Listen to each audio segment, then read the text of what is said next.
I sat down, I cried inside my room. I said, why did I even come to this world? I didn't know my little daughter was observing every night when he will be beating me. Domestic violence is violence, and violence is a crime. It's not a stigma. It's not okay for someone to abuse someone.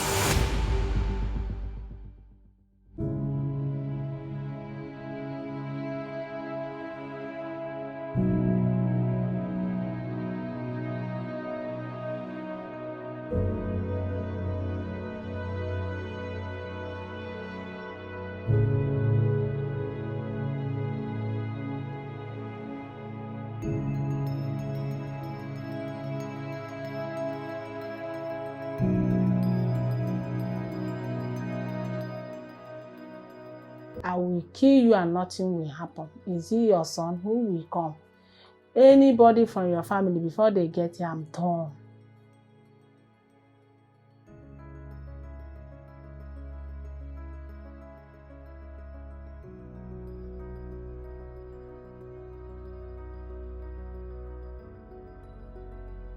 That was when he blew me so that I can go out of his way. He blew me here. Stitches near my eyes here.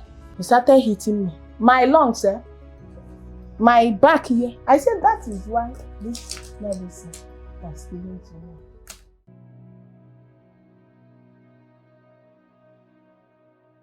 I went there. That's when they discovered. Discovered that my bone by this eye was showing. Because I thought maybe let them just dress it, let me go back to the station. Then I said, it's not like that, madam. They will inject you so that it will not pain you, we have to sew it. I said, eh? I disagreed. They now brought mirror and showed me. I went for eye clinic. Eye clinic, after all said and done, said, madam, you will start using glasses. The eyes have fault.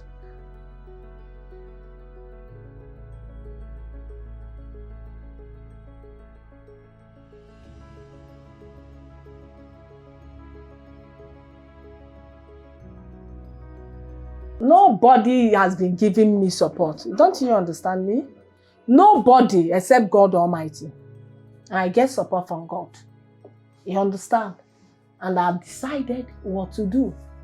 Even if it reach 20 years, once I have my evidence, I move. But now that I don't have money, I've exhausted, what is important to me is my glasses.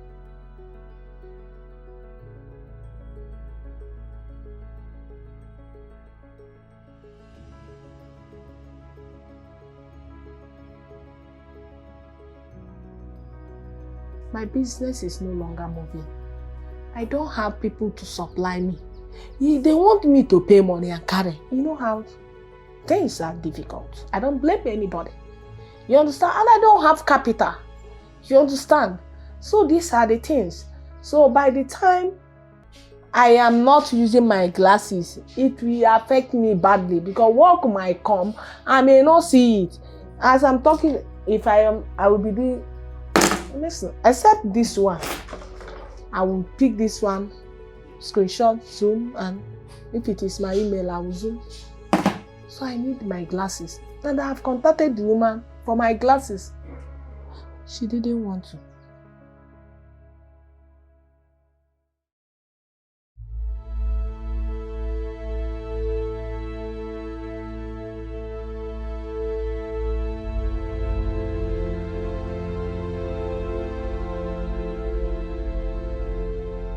I saw the sign. I remember he celebrated his birthday, so he got back home very drunk. I now queried him, why are you drunk? Why did you do this? And the next thing I had was pam, boom, on my face. He hit me, and I was like, why? Later, I had to leave the house. The following day, he came begging, and we made up and we continued. In 2015, so I had to go and look for work because most of the times, if we have misunderstanding, he will starve me. he will not give me food. I wouldn't eat for like 2 days. I had to go and beg neighbors, or I had to call my siblings to send me money before I could eat. So I became saturated with that experience. And I told him that I want to work. He said no. I now insisted that I want to work. He now said, okay, that if I'm going, I'm on my own. So I started work. So one of the days he came, he asked me, I don't know what came over him. He now said I shouldn't go to work. And I told him that, look, today I will go to work. And whatever it is, I must work, because you don't give me money. When I need money, you don't give me. What if I have an emergency? So I started working. He now said he's talking, I'm talking, all that. So he raised his hand as usual. He started beating me. And that was the first time after 8 years of being abused. I raised my hand back. I started fighting him. At that point, I made up my mind that whatever it is, I was going back to my parents.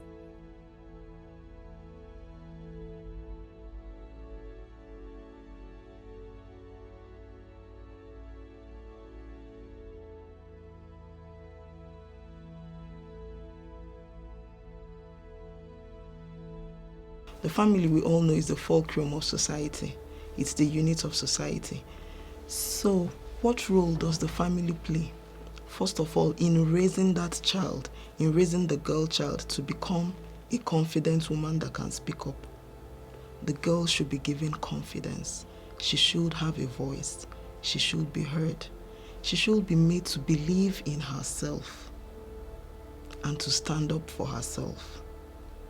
And then when a girl complains, when a woman complains about violence, be it domestic violence, in the workplace, in her marriage, the family should look into it. The family should find out what happened. And then don't look at it from the place of bringing shame, because that's what makes most families want to keep it undercover. Don't say this out. It's not good to come from a broken home. Just stay in your marriage and maintain the peace.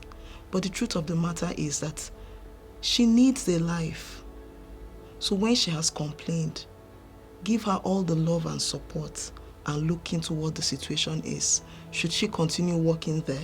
Should she continue staying in that marriage? She should have that love and confidence from home to know that it's okay not to be abused. It's okay to speak up. And it's not a stigma to leave a situation where you are being abused, be it marriage or workplace or a relationship. The woman should not be abused. I was very fortunate. I had family to run to, but I didn't run initially because I was afraid of what would become of my status.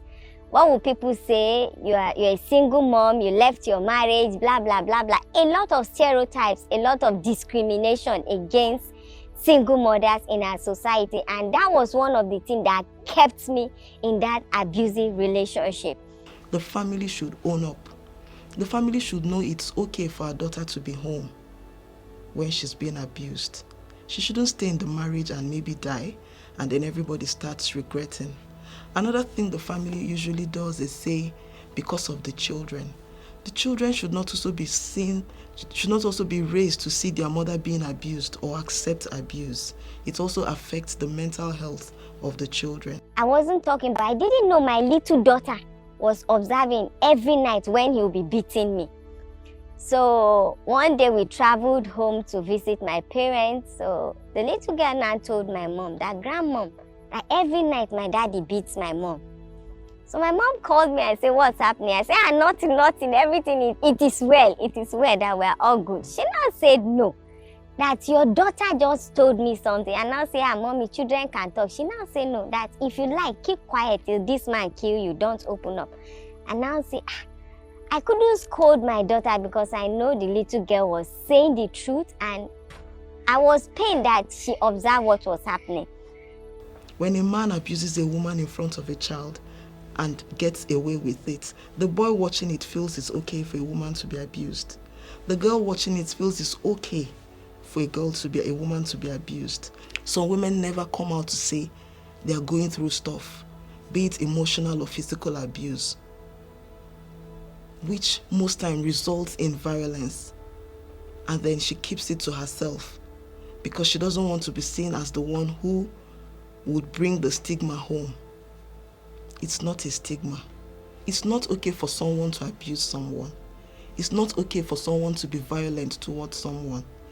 So the family should also raise their boys not to be violent, raise their boys to respect women, and to have that self-respect to handle conflicts differently and not resort to violence.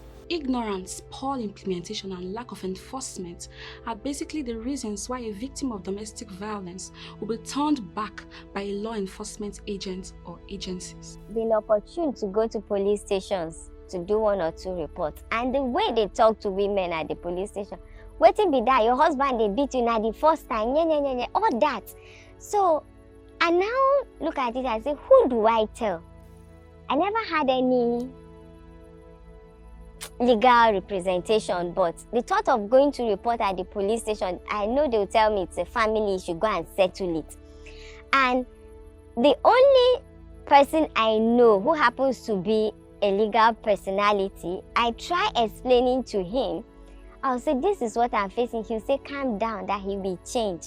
Calm down, he will change. Amongst many other existing laws on domestic violence, the Violence Against Persons Prohibition Act of 2015 in Section 28 provides the scope and remedies available to a victim of domestic violence, and in Section 38 of the same act, it provides that victims of violence are entitled to material, medical, psychological, and legal assistance from governmental agencies providing such services, for example, the police.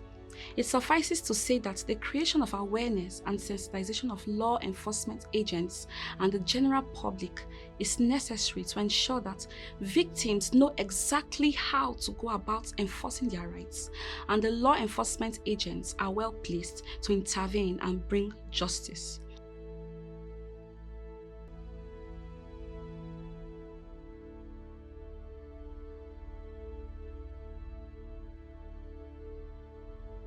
Do you know, if I go to that village to go and buy something, if he sees me, he will be monitoring to know where I live. He has asked 1 or 2 persons, do they know where I live? I went to police to tell them that this guy is tracing me.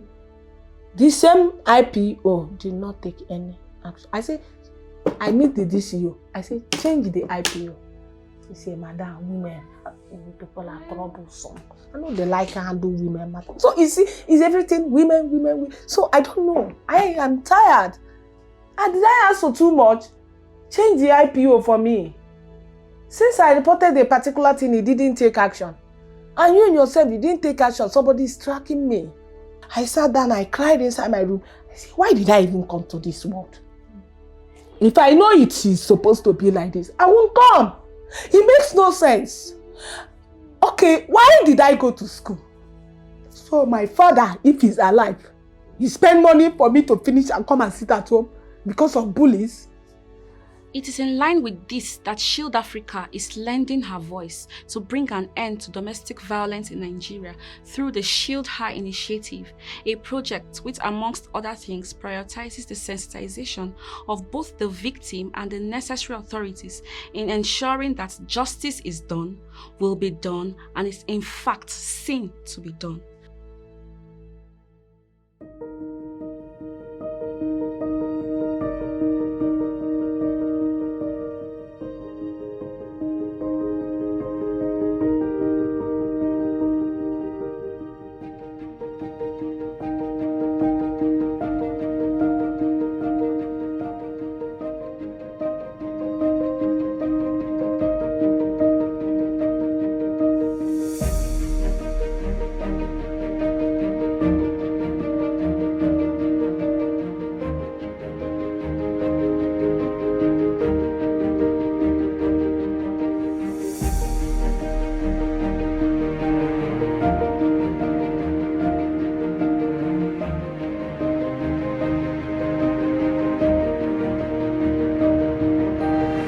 Say no to violence against women. Say no to violence against women.